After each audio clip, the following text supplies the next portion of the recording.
Hello everyone, welcome to my channel. तो आज हम बात कर रहे हैं नेक्स्ट मुगल एम्परर की, जिसका नाम है अहमद शाह। तो लास्ट टाइम हमने बात की थी वो थे मोहम्मद शाह रंगीला, जिनके बारे में हमने ये जाना था कि उनके टाइम पीरियड में एक इन्वेजन हुआ था नादिर शाह का, और नादिर शाह और मुगल आर्मी की बहुत अच्छे वाली लड़ाई हुई थी, जिसे हम बैटल ऑफ करनाल भी बोलते हैं। और 1739 में ये बैटल हुई थी, जिसमें नादिर शाह जीत गया था और मुगल आर्मी हार गई थी। उसके बाद हम बात करते हैं अहमद शाह की, जिनका टाइम पीरियड है 1748 से 1754 तक। एंड इनके टाइम पीरियड में सिर्फ एक चीज़ इंपॉर्टेंट कह सकते हैं आप हुई है, वो है अहमद शाह अब्दाली के साथ इनका बैटल, जिस बैटल को हम बोलते हैं अहमद शाह बैटल। और ये 1748 में हुआ था। मतलब ये है कि अहमद शाह अब्दाली इन्वेड करने आया था इंडिया को 1748 में, और उसी टाइम पर अहमद शाह से इनकी लड़ाई हुई थी, और उसमें मुगल्स ने डिफीट किया था अब्दाली को। लेकिन उसके बाद भी 6 इन्वेजन्स अब्दाली के रहे हैं उस टाइम पीरियड में, जो कि हमारे लिए बहुत दर्दनाक रहे हैं। नेक्स्ट हम बात करते हैं आलमगीर टू की, जिनका टाइम पीरियड है 1754 से 1759 तक। एंड इस टाइम पीरियड में एक ही चीज़ इंपॉर्टेंट हुई है, वो है 1757 का बैटल ऑफ प्लासी, जो कि पूछ लिया जाता है क्योंकि ये हमारा एक तरह से फर्स्ट ऐसा बैटल था जो हमने फॉरेन यूरोपियन पावर्स के अगेंस्ट लड़ाई लड़ी थी।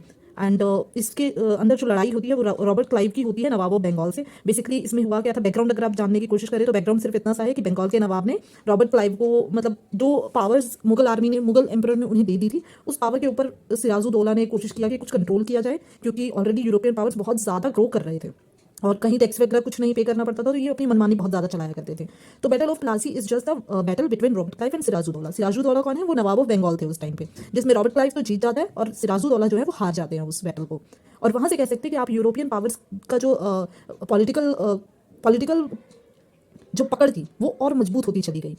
उसके बाद हम बात करते हैं शाह आलम टू की। शाह आलम टू का टाइम पीरियड जो है वो 1759 से 1806 तक हम बोलते हैं, और इनका रियल नेम जो था अली गौहर है। इसको याद करने की जरूरत नहीं है, सिर्फ इतना याद रखिए शाह आलम टू, जिनका टाइम पीरियड 1759 से 1806 है। और इनके टाइम पीरियड में दो इंपॉर्टेंट चीज़ें हुई। पहली बात तो 1761 का थर्ड बैटल ऑफ पानीपत, जो आपको याद होगा कि एक ट्रीटी हुई थी जिसमें मराठास ने ये डिसाइड किया था कि हम मुगल्स को एक तरह से प्रोटेक्शन या आर्मी, मतलब आर्मी की सुविधा देंगे, और अगर कोई बैटल या कुछ होता है तो उसमें मराठास अपनी आर्मी को भेजेगी। तो जब थर्ड बैटल ऑफ पानीपत, जब अब्दाली इंडिया की तरफ बढ़ रहा था इन्वेड करने के लिए, तो उस टाइम पर मराठास गए थे इस बैटल को लड़ने के लिए ऑन बिहाफ ऑफ मुगल्स।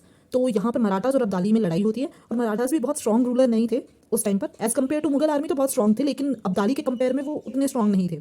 तो उस लड़ाई में अब्दाली जीत जाता है और मराठास हार जाते हैं। तो हमारी थर्ड बैटल ऑफ पानीपत हम लोग इंडियंस बेसिकली जो मराठास है वो हार जाते हैं। और उसके बाद जो नेक्स्ट लड़ाई होती है वो यूरोपियन पावर के साथ जो लड़ाई होती है, ये बहुत इंपॉर्टेंट है हमारे लिए, क्योंकि यही एक बैटल है जिस बैटल ने ये डिसाइड कर दिया था कि अब तो इंडिया के अंदर राज होगा तो यूरोपियन पावर्स का ही होगा, क्योंकि और कोई अब यहाँ पे एग्जिस्ट ही नहीं करता। कोई भी मुगल पावर हो या मराठास हो, कोई भी यहाँ पे एग्जिस्ट नहीं करता। तो इसलिए हम बात करते हैं 1764 में जो बैटल हुई थी, जिसका नाम है बैटल ऑफ बक्सर। और Britishers versus Shah Alam two, Mir Qasim and Shujauddaula, ये लोग थे इस लड़ाई के अंदर। तो हेक्टर मुनरो जो है वो ब्रिटिशर्स की तरफ से लड़ रहे थे, और शाह आलम टू अभी आपने देखा कि ये तो मुगल रूलर ही थे, ठीक है। और मीर कासिम जो थे वो बंगाल के, आप आगे पढ़ेंगे इसके बारे में, मीर कासिम जो है वो बंगाल के नवाब रहे थे, वो थे। और सुजाउद्दौला, ये तीनों बाद में, ये तीनों बेसिकली बैटल ऑफ बक्सर में ब्रिटिशर्स के अगेंस्ट लड़ते हैं। लेकिन इन तीनों की शक्तियों के बावजूद भी, इन तीनों के एक साथ होने के बावजूद भी ये लड़ाई हार जाते हैं, और हेक्टर मुनरो जो ब्रिटिशर्स की तरफ से थे, यूरोपियन पावर्स की तरफ से, वो ये लड़ाई जीत जाते हैं। और यहाँ से डिसाइसिव, ये कह सकते हैं ये एक डिसिसिव बैटल था, जिसके अंदर ये डिसाइड हो जाता है कि भाई अब यूरोपियन पावर्स ही इस कंट्री में रूल करेंगी।